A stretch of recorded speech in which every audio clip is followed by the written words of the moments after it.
الله سبحانه وتعالى هو الرزاق. إن الله هو الرازق ذو القوة المتين، ولأنه رازق وضع قواعد ثابتة نجدها في كتاب الله وفي سنة نبيه صلى الله عليه وسلم لزيادة الرزق. فالذي يرى أنه لا بد من أن يزداد رزقه عليه أن يسلك القواعد التي شرعها الله عز وجل، لا أن يسلك طريقا آخر، لأن هذا الرزق إما أن يكون وفق طريق غير شرعي يسمى رزقا حراما غير مشروع يسبب تدهور الإنسان في الشقاء في الدنيا وفي الآخرة، وإما أن يكون رزقا حلالا يسبب للإنسان سعادة في الدنيا والآخرة. أيها الإخوة الأحباب، القانون الأول تقوى الله عز وجل، أي طاعته. قال تعالى: ومن يتق الله يجعل له مخرجا.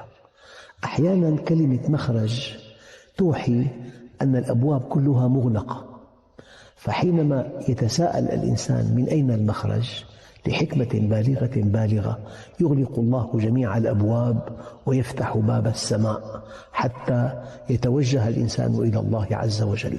فمن يتق الله يجعل له مخرجا ويرزقه من حيث لا يحتسب.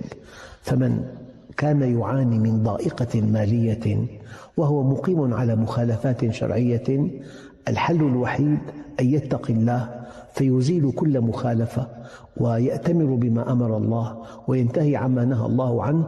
وهذه الآية: زوال الكون أهون على الله من ألا تحقق، لأنها السهم الأخير في حل مشكلات الإنسان. ومن يتق الله يجعل له مخرجا من كل ضائقة، يجعل له مخرجا من الضيق المادي، يجعل له مخرجا من الضيق المعنوي، يجعل له مخرجا من الإحباط، يجعل له مخرجا من مشكلات قد لا تحل. ومن يتق الله يجعل له مخرجا. هذا قانون أول. أما القانون الثاني، الله عز وجل يقول: ومن يتوكل على الله فهو حسبه.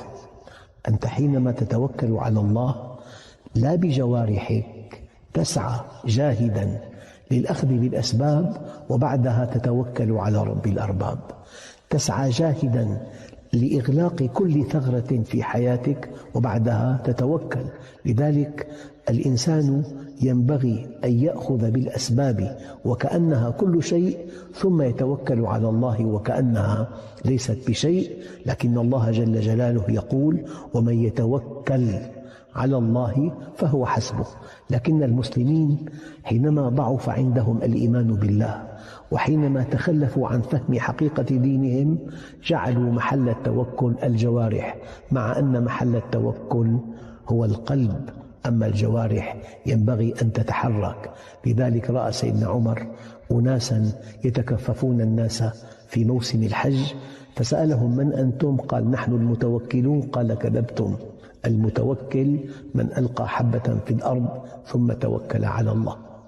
أيها الإخوة الأحباب، قانون ثالث لزيادة الرزق إنه صلة الرحم.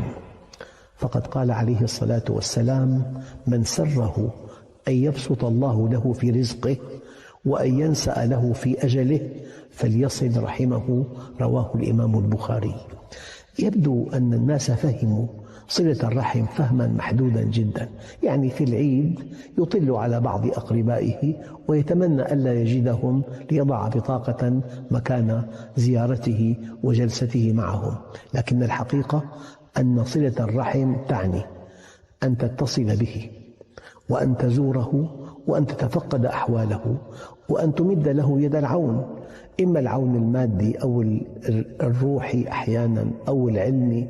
لا بد من أن يرعى الغني الفقير ويرعى القوي الضعيف ويرعى العالم غير المتعلم.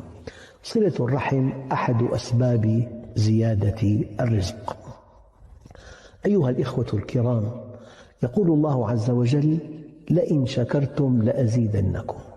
الإنسان حينما يكرمه الله بمأوى يقول: الحمد لله لقد أكرمني الله بهذا المأوى.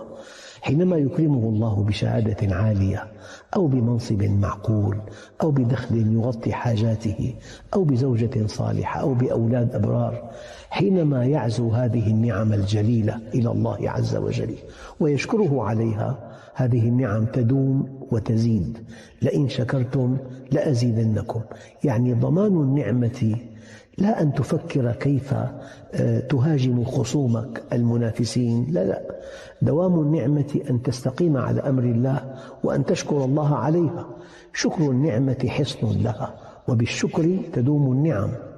والنعمة حينما تعزوها إلى الله أولا، ثم يمتلئ قلبك امتنانا منه ثانيا، ثم حينما تقابل هذه النعمة بخدمة الخلق ثالثا، كقوله تعالى: اعملوا آل داود شكرا، فأنت شاكر لها، وهذه النعمة لن تتحول عنك. إن الله لا يغير ما بقوم حتى يغيروا ما بأنفسهم.